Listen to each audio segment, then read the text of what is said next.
Good evening friend. তো তোমরা দেখছো WP motivation YouTube channel. WP motivation YouTube চ্যানেলের পক্ষ থেকে প্রত্যেককে স্বাগত জানাই বন্ধুরা। তো আমি অরিজিৎ দা। তো আশা করি তোমরা প্রত্যেকে খুব ভালো আছো এবং খুব সুস্থ আছো। তো আজকে তোমাদের কি বিষয়ে ভিডিও করতে চলেছি, ইতিমধ্যে তোমরা টাইটেল এবং থাম্বনেল দেখেই অবগত হয়ে গেছো তোমাদের কি বিষয়ে আজকে কিন্তু ভিডিও করতে চলেছি। তো আজকে বর্ধমান কোর্টের কি আপডেট উঠে এসেছে এবং তোমাদের নতুন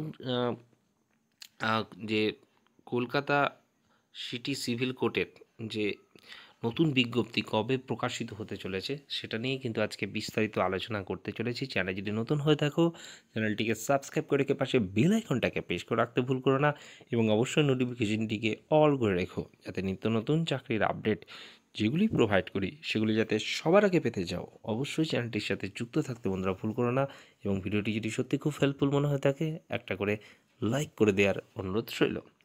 তো দেখতে পাচ্ছ আমি রয়েছি বর্তমানে একটা অফিসিয়াল ওয়েবসাইটে, যেখান থেকে তোমাদের এই নোটিশটি আমি ডাউনলোড করেছি। ঠিক আছে, তো দেখতে পাচ্ছ এখানে office of the chairman district recruitment committee city civil court at Kolkata cum chief জাজ city civil court at Kolkata. ঠিক আছে, দেখতে পাচ্ছ এখানে কিন্তু একটা টেন্ডারের নোটিশ প্রকাশিত হয়েছে।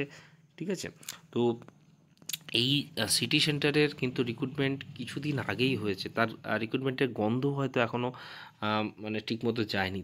এই রিক্রুটমেন্ট চলতে না চলতেই আরও একটি রিক্রুটমেন্টের কিন্তু হদিশ আমরা পেয়ে যাচ্ছি। তো দেখতে পাচ্ছ কি বলা হয়েছে এখানটায়। তো এই যে একটা টেন্ডারের জন্য কিন্তু এখানে দেখতে পাচ্ছ এটা মেনলি এই সমস্ত ভ্যাকান্সিগুলোর জন্য কিন্তু বলা হয়েছে।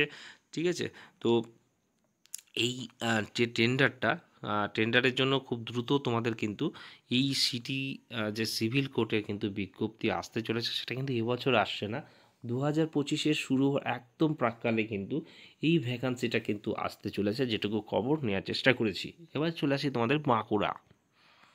দেখতে পাচ্ছ আমি এটি বর্তমানে রয়েছি তোমাদের অফিস অফ দ্য ডিস্ট্রিক্ট জজ অফ পূর্ব বর্ধমান। ঠিক আছে, পূর্ব বর্ধমানে তোমাদের জুন মাসে কিন্তু এই নোটিফিকেশনটি প্রকাশিত হয়েছিল। তো এটার পরীক্ষা নিয়ে কি আপডেট উঠে এসেছে সেটা নিয়ে কিন্তু আমি আজকে আলোচনা করতে চলেছি।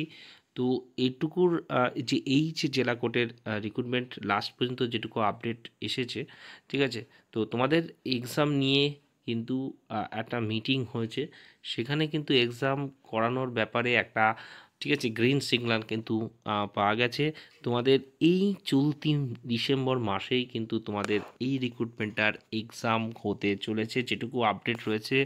তোমাদের এক্সাম হওয়ার সবথেকে বেশি সম্ভাবনা, সবথেকে বেশি ডেট কিন্তু মানে যে চান্সেসটা রয়েছে সেটা হচ্ছে এই ডেটে কিন্তু তোমাদের এক্সামটি সংগঠিত করার কিন্তু সবথেকে বেশি চিন্তাভাবনা কিন্তু রয়েছে। যদি কোনো কারণে স্কুল বা অন্যান্য পারমিশন বা কোনো বাধা যদি থেকে থাকে, সেক্ষেত্রে তার নেক্সট উইকে কিন্তু এক্সামটা হওয়ার সবথেকে চান্সেস কিন্তু বেশি। 15ই অর্থাৎ এই উইকটাই কিন্তু ধরে রাখো তোমাদের সবথেকে বেশি কিন্তু প্রবল সম্ভাবনা কিন্তু এই ডেটে এক্সামটি হওয়ার। এবং এটা নিয়ে বিস্তারিত নোটিশ তোমরা কিন্তু নেক্সট উইকে অর্থাৎ ডিসেম্বরের একদম প্রাথমিক দিকেই কিন্তু তোমাদের পাওয়ার একটা কথা কিন্তু রয়েছে। ঠিক আছে, তো আশা করি তোমাদের সমস্ত কিছু আপডেট দিতে পারলাম। এরপরেও যদি কোনো জিজ্ঞাসা থেকে থাকে অবশ্যই কমেন্ট করতে ভুল করো না এবং যদি সত্যি ভিডিওটি হেল্পফুল হয় একটা করে লাইক করে দেওয়ার অনুরোধ রইল। ভালো থেকো বা সুস্থ থেকো। চলো বাই, টাটা, গুড নাইট।